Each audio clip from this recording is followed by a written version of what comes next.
तुरुप का इक्का बांग्लादेश में दाखिल हो चुका है और उसने अपना काम भी शुरू कर दिया और इससे विरोधी कितने बौखलाए हुए हैं, कट्टरपंथियों में कितने पसीने छूटे हैं, इस बात से अंदाजा लगाए कि भारत विरोधी 8 कट्टरपंथी इस्लामिक पार्टियां एकजुट हो गई ताकि जो कट्टरपंथियां वोट हो बांग्लादेश में वो बिखरे ना, क्योंकि उनका मुकाबला जिस तुरुप के इक्के से हो रहा है वो एक आंधी पर सवार है। और इस आंधी को देखकर ना सिर्फ इस्लामिक कट्टरपंथी कांप रहे हैं बल्कि अमेरिका, जो कि पिछले 2-2.5 साल से कड़ी मेहनत कर रहा था बांग्लादेश में अपने पैर जमाने की, पाकिस्तान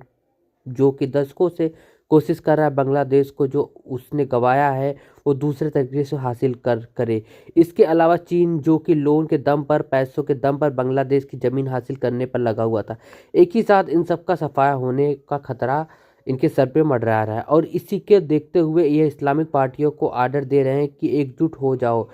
किसी तरीके से पैर जमा लो, वरना यह आंधी ऐसा साफ करेगी दशकों तक बांग्लादेश की तरफ मुंह करके भी नहीं सो पाओगे। लेकिन इस ध्रुव के इक्के को आंधी का नाम क्या है? तो इसका नाम है तारिक रहमान। दरअसल बांग्लादेश की जो मेन अपोजिशन पार्टी पिछले 20 सालों से बीएनपी, बांग्लादेश की नेशनल पार्टी, इसके जो मुखिया है वो खालिदा जिया, जो कि पहले शेख हसीना से पहले बांग्लादेश की प्रधानमंत्री हुआ करती थी। खैर, शेख हसीना के आने के बाद खालिदा जिया कभी सत्ता में नहीं लौट पाई और हमेशा विपक्ष के नेता बनकर रहे, क्योंकि बांग्लादेश अब शेख हसीना और उनकी पार्टी का फिलहाल के लिए सफाया हो गया है। तो नंबर 2 नेता खालिदा जिया और उनकी पार्टी बीएनपी ऑटोमेटिकली नंबर 1 बन गई है। लेकिन अभी तक लग ऐसा रहा है कि बीएनपी नहीं रोक पाएगी इस्लामिक कट्टरपंथियों को,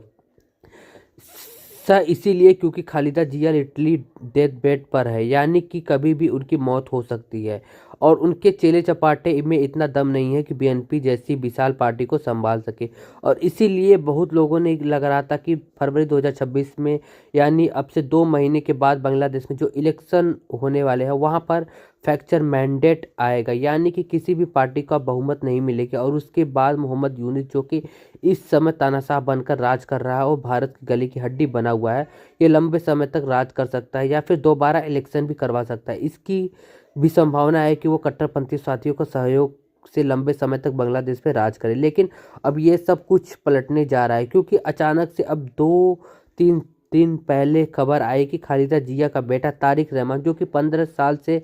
सेल्फ एग्जाइल में रह रहा है, पॉलिटिक्स से दूर रह रहा था, उसने ऐलान कर दिया कि वो बांग्लादेश लौट रहा है और ना सिर्फ लौट रहा है बल्कि अपनी पार्टी की तरफ से वह प्रधानमंत्री पद का उम्मीदवार भी होगा। इतना ही नहीं, यह ऐलान भी है बीएनपी की कितनी ज़्यादा ताकतवर हो चुकी है। इससे अंदाज़ा लगाइए कि अब से कुछ घंटों पहले जब तारिक रहमान बांग्लादेश की धरती पर उतरा तो राजधानी ढाका में उसका स्वागत करने के 10 लाख लोग उमड़ आए। स्क्रीन पर आप फोटो में देख भी सकते हो कि तारिक रहमान को प्रोटेक्ट करने के लिए 3 से 4 लेयर उसकी बस के आसपास सैनिक को बनानी पड़ गई, कई भगदड़ में या फिर किसी और अनहोनी से तारिक रहमान को नुकसान न पहुंचे। इससे आप अंदाजा लगा सकते हैं कि तारिक रहमान अचानक से नंबर 1 नेता बनकर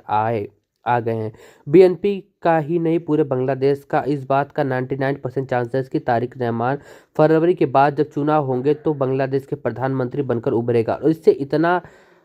डरे हुए हैं जो विरोधी है इस पार्टी का, अंदाजा लगाए कि इस्लामिक पार्टियों जो अभी तक कह रहे थे कि हम सब अलग अलग चुनाव होकर लड़ेंगे, बांग्लादेश के अलग अलग इलाकों में 8 की 8 पार्टियों एकजुट हो गए हैं ताकि कट्टरपंथियों वोट ना बिखरे और किसी तरीके से अपने लाज बचाने की कोशिश में इलेक्शन में है। लेकिन ये एक एंगल भी है वे शेख हसीना का। दरअसल मोहम्मद यूनिस ने जाते जाते इस बात को यहाँ पर इंश्योर कर के जा रहे हैं कि शेख हसीना वह चुनाव ना लड़ने दे, इसीलिए फरवरी में चुनाव होगा। लेकिन कल मोहम्मद यूनिस ने ऐलान करवा दिया कि हम शेख हसीना की पार्टी अवामी लीग और उससे चेले चपाटों को बांग्लादेश के इलेक्शन में नहीं लड़ने देंगे और उनके हिसाब से ये लोकतंत्र है। जी हाँ, अमेरिका का चेला इसे लोकतंत्र मान रहा है, जिससे वे देश की सबसे बड़ी नेता,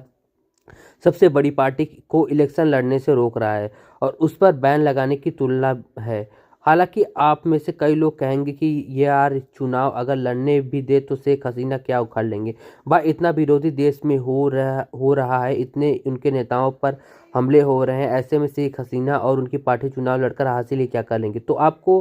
अपने सवालों का किया हुआ ये जवाब आपको यही है कि आप मुझे बताइए, जब मोहम्मद यूनिस और उनके चेले और पाकिस्तान के वहाँ पर गुट हैं जो वो कह रहे हैं शेख हसीना को चुनाव नहीं लड़ने देंगे, बहुत विरोध है उनका, शेख हसीना को दुश्मन मानते हैं बांग्लादेश में, तो लोग फिर लड़ने दो चुनाव, सबको पता लग जाएगा भाई, जब वो वोट नहीं पड़ेंगे उन्हें तो सब मान लेंगे कि शेख हसीना खत्म हो गई, फिर बैन करने की क्या ज़रूरत पड़ी। यही जवाब है, बैन इसीलिए किया है क्योंकि अच्छे से पता है कि शेख हसीना आज भी हद से ज़्यादा पॉपुलर है। बांग्लादेश में ढाका में 2-4 जगह हो सकता है या फिर देश में 2-4 कस्बों में हो सकता है कि उनका कट्टर विरोध हो, लेकिन ओवरऑल देखें तो बांग्लादेश टॉप लीडर हैं शेख हसीना। उनकी पार्टी की जड़ें इतनी मजबूत है कि उनका साइलेंट वोटर इतना ताकतवर है, खासकर जो हिंदू मॉनिटरी वोटिंग है, जो वहाँ पर मुस्लिम लिबरल है, थोड़े बहुत वह साथ मिलकर इतना मजबूत कोलेक्शन बनाते हैं कि शेख हसीना भले ही वह चुनाव में प्रधानमंत्री ना बन पाएँ, लेकिन वो एक बहुत मजबूत विपक्ष खड़ा कर सकती है। इस बात की संभावना है कि मामले हैं कि त्रिकोणी बनाकर खुद सत्ता में लौट आए, और ऐसा होते ही मोहम्मद यूनुस ने जो पिछले 1 साल से झूठ का बवंडर खड़ा किया है कि तिनकों की तरह ढह जाएगा। स्टूडेंट्स का जो झूठ प्रोटेस्ट था, जो अमेरिका की बैकिंग थी, सब मिट्टी में मिल जाएगी। इसी वजह से शेख हसीना को दूर किया जा रहा है, लेकिन सवाल है कब तक, क्योंकि यूनिस तो फरवरी तक सत्ता में बना रहेगा, उसके बाद जब जाना तय है, और उसी के साथ अवामी लीग का मेन धारा में वापस लौटना भी तय है। खैर फिलहाल के लिए भारत के लिए अच्छी खबर है कि बांग्लादेश में लोकतंत्र धीरे सही है लेकिन वापस कर रहा है, यही भारत के लिए बेहतर है। तभी हम बांग्लादेश और मजबूत से काम कर पाएंगे और अपने विरोधियों को ऐसी पटकेंगे कि दुनिया देखेगी कैसे भारत बांग्लादेश की 3 सबसे बड़ी खुफिया एजेंसी, अमेरिका की CIA, चीन की MSS और पाकिस्तान की ISI, तीनों को इतनी बुरी तरीके से अकेले हरा दिया, वो भी अपने दम पर। अगर आपको वीडियो अच्छी लगी तो प्लीज़ लाइक और सब्सक्राइब जरूर करिएगा और अपनी राय कमेंट बॉक्स में ज़रूर दीजिएगा। Thank you for watching.